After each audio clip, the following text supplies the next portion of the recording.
أجسادهم، يقرؤون النار بأجسادهم، يصلون فوق النار، يمشون على الزجاج والعياذ بالله. كل هذا مخالف للشرع وفيه حرمة. نسوا قول الحسين في كربلاء: أمة الوحدانية، إلهي تركت الخلق طرا في هواك، وأيتمت العيال لكي أراك، فلو قطعوني بالحب إربا إربا، لما مال الفؤاد إلا بسواك. فأمة الوحدانية ما تعلمون الحسين وحدانية الله حقا وحب الله حقا.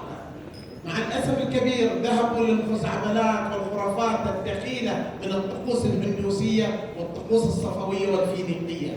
مع الأسف هناك انحراف كبير عن الدين، وأشكر الله بأن شيعة الأحزاب موجودين على نهج الشريعة الإسلامية.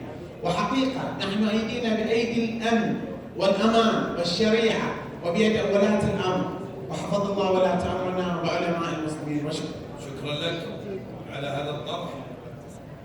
وجميعنا في هذه البلاد وحدة واحدة متماسكة، لا فرق بين أي شخص في الحقوق والواجبات.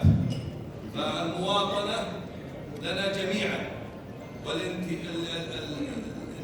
لهذا الوطن ولدينه ولقيادته واجب علينا ولولاة أمرنا، بيعة في أعناقنا وسمع وطاعة، بعيدة عن كل المنكدات والمكدرات والمنغصات والغلو والجفاء والإفراط والتفريط.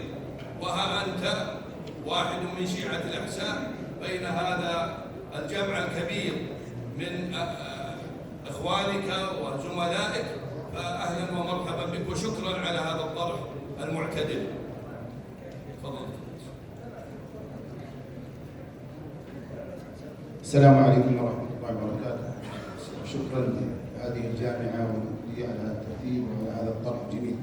واقع نقاط قصيرة أتكلم عنها. أولا العدالة.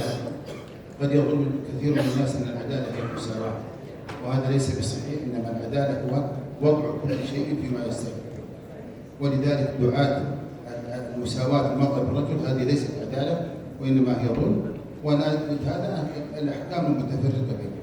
الأمر الثاني أثار الأستاذ معالي الدكتور موضوع المملكة العربية السعودية وتحكيمها للشريعة، ويعجبني موقف المملكة العربية السعودية في وثيقة حقوق الإنسان، وكيف أنها لم توافق على جميع ما فيه.